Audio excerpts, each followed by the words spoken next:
What's up, guys? Welcome back to Newswave. Well, ever since that State of Play aired last week, Sony's big 2024 release in Concord has been getting absolutely crushed online. So much so that it's actually bringing up many questions heading towards its inevitable August release, and we're going to go over that here today. Also, we are going to be talking about Nintendo seemingly getting more and more aggressive when it comes to the legal side of things with ROMs, to the point now where they've actually struck down a classic of a website. And then we also have that ROG Ally X that got new details, and I even had a chance to go hands-on with it. So if you guys enjoy this video, make sure you hit that like button, helps out a ton. And if new here to the Spawnwave channel, make sure you subscribe down below. And of course, members for the channel do get Newswave early. If you'd like to learn more about that, click the join button down below this video. And we're gonna start today with Dragon Ball Sparking Zero. Bandai Namco has continuously shown different reveal trailers for characters, as we expect there to be many different characters to pick from, as well as their forms. And in this case, they did one all about fusions, which you can see some of the trailer here.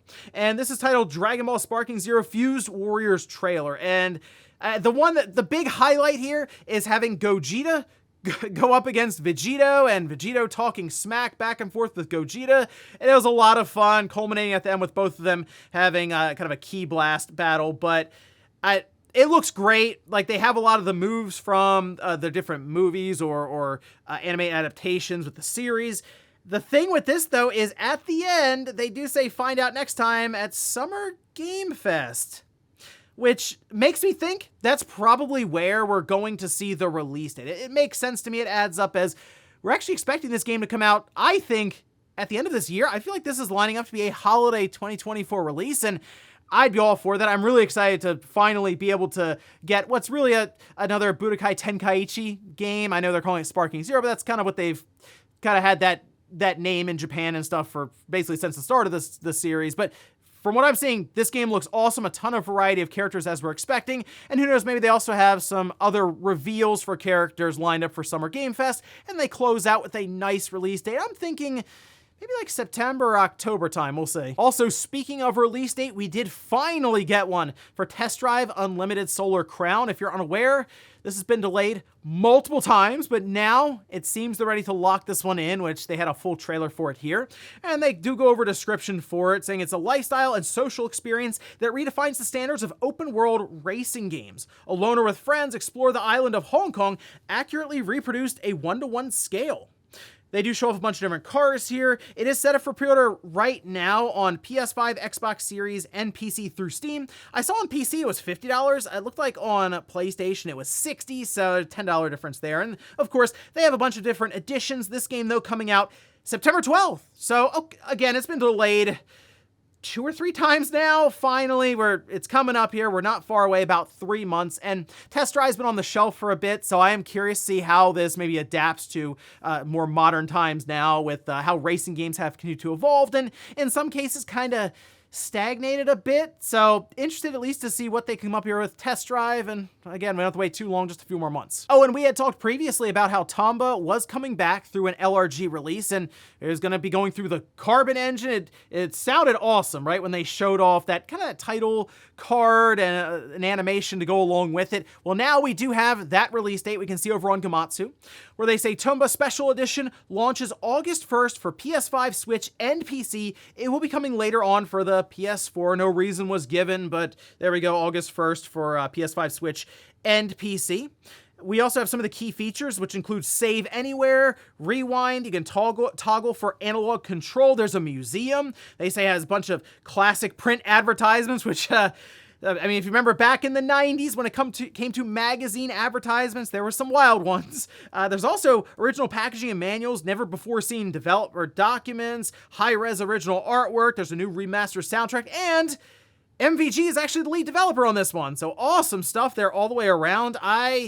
I'll be getting this one digitally, but I do want to have it physically as well. Not that I was like a massive Tomba fan or anything back in the day or even now, but I do remember that game as it kind of being that big push with the PS1 for kind of that 2.5D setup. So I'm interested at least to revisit it here. Again, not too much longer, just a couple of months. And guys, with some of the quick news out of the way, let's get into the bigger stuff. Let's start right away with Sony and their big 2024 release. They do also have Astrobot, which is good because it sort of balances out Concord, especially when it comes to the like to dislike ratio. I mean, this thing is getting obliterated right now on YouTube. In fact, you can see the split here. Last I checked, it was 4,600 likes to 42,000 dislikes. The game is coming out August 23rd, so was that like 2-ish weeks before Astrobot? They are going to be running a beta in July. We're still trying to figure out exactly how that's going to work, whether it's through pre-orders or they're just going to have people sign up with emails and stuff, because they do mention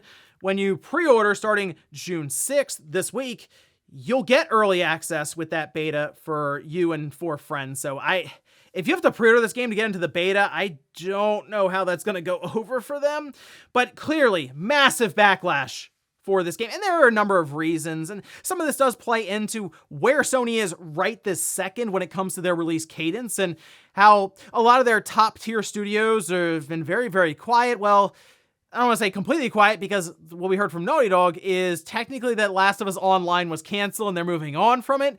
And then you see Concord, another live service game, and you're like, okay, well, how bad did The Last of Us Online look if this is what Sony was interested in greenlighting and then pushing out there? And then on top of that, it does look like a very a generic Guardians of the Galaxy inspired hero shooter 5v5 that I feel like has just kind of waned on people as it is. But again, the backlash here is, it's even more than I was kind of thinking when I saw it. I figured, okay, this might not go over the best when they started talking hero shooter, but this is almost like next level. That does make me wonder how Sony is going to approach this as they get closer to that August 23rd release, because we saw something with Destruction All-Stars, if you remember, kind of got a similar situation where it saw a bunch of backlash. Sony kind of pivoted and said, you know what, we're going to put this in PlayStation Plus because it's a live service game. They're trying to get people to play the thing, and then they had to add in bots somewhat recently to, I guess, keep it going. But still, Sony did pivot with that whole thing. So I almost wonder how they're going to approach this when it comes to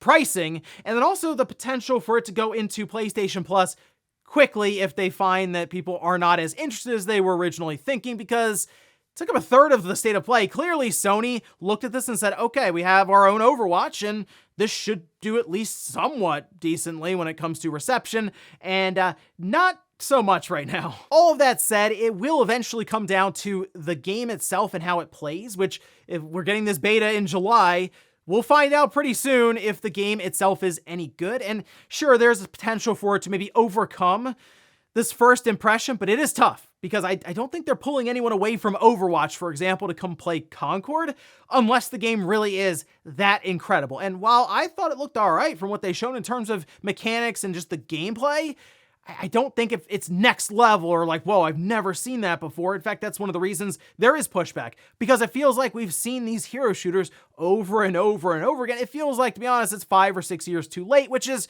probably when they had the original idea and pitch in the first place. So I guess now we'll just wait and see how much Sony is going to be charging for this thing. I kind of figured it's going to be a Helldivers 2 price point where it's not going to be the full 70, but hey, Sony and these other companies have certainly surprised us at times. Destruction All-Stars was originally a $70 game, and then they moved off of that, so who knows?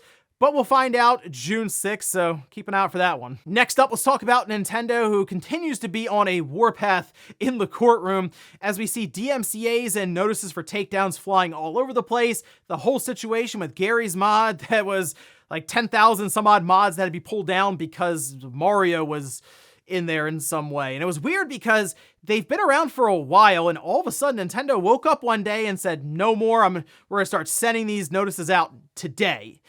And, you know, after seeing this story we're about to go into, it does make me wonder if maybe there's some changes when it comes to Nintendo's legal department or just leadership in general and exactly what they're trying to have pulled down, because Vimm's Lair did get hit again. I say again because a few weeks ago, they were sent a notice of takedown, and while there was discussion as to how legit it was, it's still enough for them to go, okay, is it really worth losing the entire site over Super Mario World on the Super Nintendo? Well, not necessarily, because there are a lot of other obscure games that are just hosted, like Sega Saturn stuff, right? They have Virtual Boy stuff. You get what I mean there. But at that time, it was mostly just about the images. So, like, you can't put Mario on your website. We're getting that pulled down. Screenshots, titles, that sort of thing. Now, however, you can see this posted up. They do mention that it has been reworded with this notification to include downloads. So, and it's interesting because there are certain games they seem to be targeting here. Now, at this time, Vimm has just removed the reference downloads permanently. In fact, if you go to, say, Pokemon Emerald, because it's for like Pokemon and also Nintendo games, it just says download box art and screenshots unavailable at the request of Nintendo of America. This doesn't seem to cover all the different games though. Like I noticed there were, for example, a few GameCube games that are unaffected by this, so it does seem kind of strange in that regard. This, however, is not the first time that Vimm has seen a takedown over like a random franchise. Lego seems to be doing something similar, but even they are kind of sporadic. Lego Star Wars The Complete Saga on the Wii does say something similar. It just, at this point, says unavailable at the request of Lego Jurist A/S. So it's not necessarily just Nintendo doing this, but still, it's kind of out of left field, as Vimm has been around for a long time. I mean, it feels like since like the beginning of emulation, just about when people were hosting ROMs and stuff, Vimm was there. Right?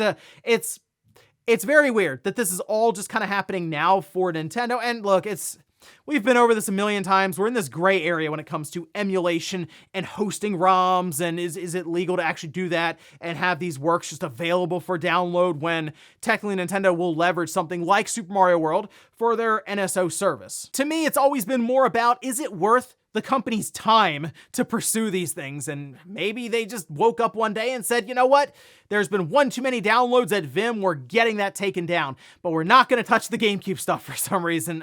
Maybe those notices are coming eventually, but yeah, it's definitely a shame to see, because Vimm has been a very trusted source for archival purposes, backing up games that most of these companies just really don't want to sell you anymore. Next up, let's talk about Microsoft and the potential twist they could have for their next generation device, which we've talked about here and there, and the potential for AI being incorporated. Well, we can see this in a report over on Windows Central from Jez Corden, where he says, I've heard the next Xbox will sport Qualcomm's MPU for handling some AI tasks, such as automatic super resolution, for example. The next Xbox will also have some form of Copilot offering guidance in-game without having to use websites like ours, so they say rip Windows Central, but that's not exactly a huge amount of viewers. And you know what, looking at this, it wouldn't shock me, obviously, if we did have an NPU in the next Xbox. In fact, I do expect that, but I am curious exactly what Microsoft will be using it for. Like we hear about the PlayStation 5 Pro and rumors surrounding that there will be a chip incorporated on the board that will mostly be used for AI upscaling. So an NPU like this from Qualcomm, yes, when paired, as we're seeing right now, with this ARM chipset, will be able to do things in Windows that are actually very impressive in general. I know we look at Windows Recall, and I will admit, it sounds insane, some of the stuff they're pitching with that, but the fact that it can basically remember stuff you've done for days and months on end and recall it really at the snap of a finger. You just ask it, and it's like, oh yeah, this is what you did Tuesday the 16th. If you forgot what you typed in here, don't worry, I can bring it right back up for you. Yeah, that's concerning, but that also shows what these chips can do with the way that they're developing and designing Windows around them. And that makes me also think that maybe the next Xbox would incorporate Windows even further to it. So this is something to really pay attention to with AI. And I might make a separate video on it, because things have developed shockingly fast, almost scary fast with AI, to the point where it almost wonder if we're going a little too fast with it for some of the things it's able to do at this time. But just keep your ear to the ground for that one. When you start hearing Microsoft talk about the next Xbox, listen for how many times they say things like NPU and AI. And in our last bit of news, let's talk about the ROG Ally X, which is indeed a revision of the current ROG Ally. It's not a ROG Ally 2. It seems like that's still a bit of a ways off, but the Ally X does seem to offer some pretty significant improvements over the current handheld. In fact, we can see this posted up. This is over on X from the official account, saying improved ergonomics, double the battery, larger 1TB M.2 2280 storage, which is important, obviously, for people who like to modify or upgrade the device. Faster 24GB LPDDR5X RAM, and it's coming in at a price of $799. Over on Best Buy, where they do have pre-orders currently live. They have it listed as coming out July 22nd, so about a month and a half away. I know we've seen Asus in some hot water and controversy around the RMA process and that sort of thing, so they need to figure that out clearly. But just looking at the handheld, this Ally X itself, the RAM is interesting because it does post speeds of 7,500 megahertz, and they've also discussed the idea of bumping up the overall power draw in those different modes. So I think for the most part, you will see some improvements in games when it comes to frame rate, because generally the speed of the memory for these APUs, which in this case, it's still using the Ryzen Z1 Extreme, is one of the biggest factors when it comes to performance. So that's something I'll be curious about with the benchmarks and other things we'll be getting here. But on top of that, the battery life. It's twice as much. Now, of course, it's going to vary in game. Some push the ROG Ally to its limits and you got like an hour of battery life. So maybe you'll get 2 to 2.5 out of it, which is getting closer to that, what you expect out of some of these different PC handhelds, even in the larger games. And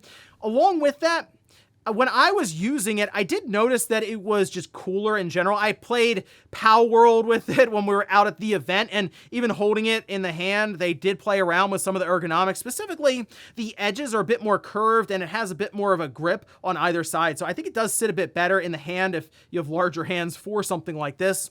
But they also showed off this chimney design when it comes to the heatsink and the fan shroud. Of course, I was very curious about that. And I do think the way that they have it set up, cooling should actually be a bit better as well. I mean, they even put like an extra little vent on the top for this chimney piece. So they have thought about a lot of stuff that people have thrown out there. Customization, the thumbsticks are easier to remove and replace, and even customize with little caps being something you can unscrew when you pop them out. So interesting stuff here. I am going to be keeping an eye on this one, and I think when it launches, I'll try to secure either a review unit, or maybe I'll just pick it up and we can compare it to the current ROG Ally. I will say though, if you have one now, it's going to be a bit hard to recommend to just outright upgrade to this one. But if you've been waiting and trying to figure out which gaming handheld to get, this might be the one, just based on that Z1 Extreme, the larger battery and the faster memory, even at $800, where it's a little more than I would have liked to have seen. Maybe like $700 to $750, somewhere in there, with the current Ally getting a bit of a price drop. I think that would have been the way to go. But again, we'll see when those benchmarks release. Sometime we should be seeing that, I assume, at the end of this month or heading into July. And before we go to the comments of the day, we'll take a look at the poll that I posted up yesterday, where I ask, if you were interested in the new Astrobot game, would a $70 price tag be a deal breaker for getting it right away? Okay, 69% do say yes. 31% say no. The pricing is going to be very important from Sony here. They have to be, I think, be kind of careful with this one with Astro, only because if it had the pull, or even somewhat the pull, of Mario, let's face it, they could make it 70. Hey, you know what? It's a very popular IP. It's full price. Deal with it. But Astro, we're looking at this as like Astro's first real game, or at least attempt when it's not attached to VR. All right, so I would look at this more as like a $50 or $60 game, like basically discounted somewhat from that full price, just as like an introductory price, trying to get more and more people on board with Astro, because I think if you set it up for success now, it could really benefit Sony in the long run as one of their mascots to put alongside of some of their other big tentpole titles. So I'm hoping that they understand that, and then I'm also hoping it just reviews really well and is a really good game, because all those factors come together and they could be looking at a pretty successful launch here for Astro. We'll see. And we'll finish up with the comments of the day, as you're seeing here. This is from Joshua says, is anyone surprised that Sony has already fully transitioned into requiring PSN for every one of their Steam ports? Helldivers wasn't a victory, just a temporary setback for Sony. So the idea was always to have PC users log in to PlayStation Network. They just messed up with Helldivers too, and they had the reverse course because they sold so many without the login that once they were going to set that up, a lot of people were probably just end up leaving. So okay, look, you got us on that one. We'll revert it. But with Ghost of Tsushima, God of War, Until Dawn, that's also going to need the PlayStation Network login. That's been Sony's plan, is to use their games to get PC gamers into their ecosystem in some way, because what does it benefit? Monthly active users. And as we saw when they were talking with investors for their meeting, that was front and center. That was a big thing they were bragging about, and I believe that's something they want to see continue to build, and now they can tap into the PC market. Not everyone's excited about it. In fact, most people are annoyed by it, but there are going to be many, I'm sure, that just go, all right, it takes 5 minutes, whatever, email, password, there you go, and oh wait, cool. I'll have trophies that will track alongside of that. That's fine. So, hey, we'll find out because Sony will continue to talk about monthly active users, and we'll see if this has any sort of impact, which I believe it will, going forward. And ladies and gentlemen, that's going to do it here for Newswave. If you enjoyed this video, guys, hit that like button. If not, hit the dislike. Leave comments down below about everything we talked about here today. Where's the Backlash online for Concord? Let me know if you're thinking about trying this in beta, if it's, we'll say it's something you just sign in with your email in July. And then also, what about Vimm and Nintendo going around seemingly more aggressive on the legal side? Why do you think that is all of a sudden with them? Thanks, guys, for watching, and I'll see you next time.